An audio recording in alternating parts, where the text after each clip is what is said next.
सिकाइराख्नु हुँदैछ। अनि जहिलेसम्म त्यो व्यक्ति कुनै एउटा स्त्री होस् या पुरुष नयाँ गरी आत्मामा जन्मिँदैन, प्रभुले यीशुले के भन्नुभयो, परमेश्वरको राज्यलाई हेर्नु सक्दैन, देख्नु सक्दैन भनेर हामीले यूहन्ना 3:3 मा हेर्यौं। अनि जोन 3:5 मा चाहिँ के भन्नुभएको छ, अर्को कुरा चाहिँ प्रवेश गर्नु सक्दैन।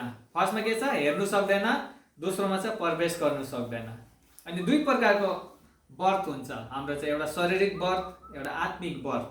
जसरी हामी शरीरमा जन्म लियो, आमाको गर्भबाट हामी पृथ्वीमा आयौं, त्यसरी नै हामी आत्मामा पनि जन्मिनु नै पर्छ।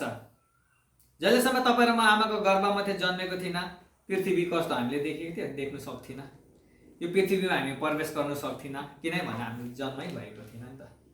तर जब हामी शरीरमा जन्म्यौं, के भयो, हामीले पृथ्वीलाई देख्यौं, आँखा खुल्यो, पृथ्वीलाई देख्यौं, अनि हामी पृथ्वीमा प्रवेश गर्यौं।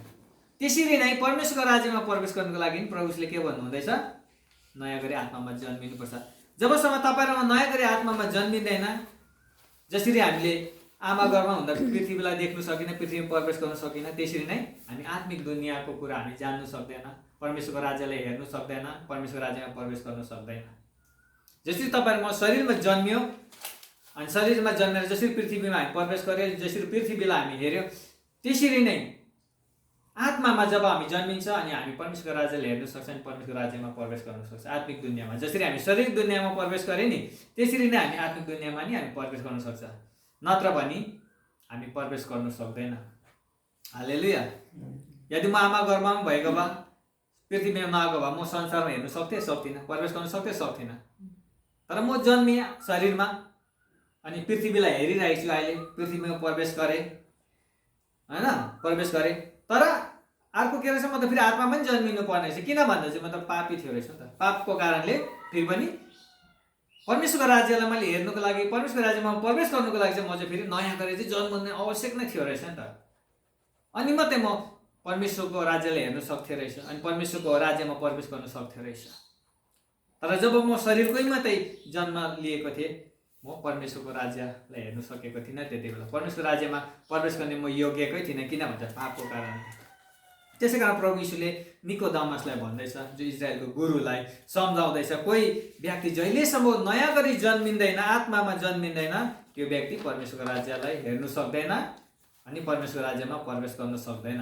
अनि परमेश्वरको राज्यलाई हेर्नुको लागि, परमेश्वरको राज्यमा प्रवेश गर्नुको लागि चाहिँ जसरी तपाईँ र मैले शरीरमा आमा गर्भबाट जन्मियो, त्यसरी नै आत्मामा जन्मिनु आवश्यक नै छ।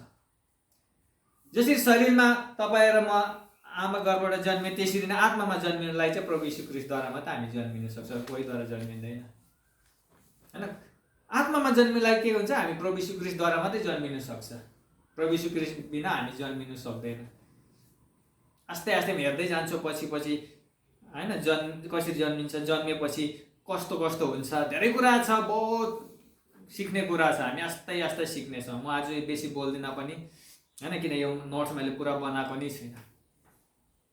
किन आज मैले धेरै भने तपाईँले बुझ्नु नि हुन्न, बस एउटै सेन्टेन्स होस्, तपाईँले बुझ्नु भयो भने त्यही मेरो लागि ठुलो विजयको कुरा हुन्छ। तर मैले यहाँ डल्लै बाइबल पढेर दिनभरि पर्चा गरेर तपाईँले बुझ्नु भएन भने म यहाँ उभिएको थियो, व्यर्थै हुन्छ। बरु एउटै शब्द होस्, एउटै होस्, तपाईँले बुझ्नुहोस्, त्यही मेरो लागि ठुलो कुरा विजयको हुन्छ। आमेन। त्यसै कारण जसरी हामी शरीरमा जन्मियो नि आमा गर्भबाट, शारीरिक छैन, त्यसरी नै हामी आत्मामा पनि जन्मिनु एकदमै आवश्यक हुन्छ।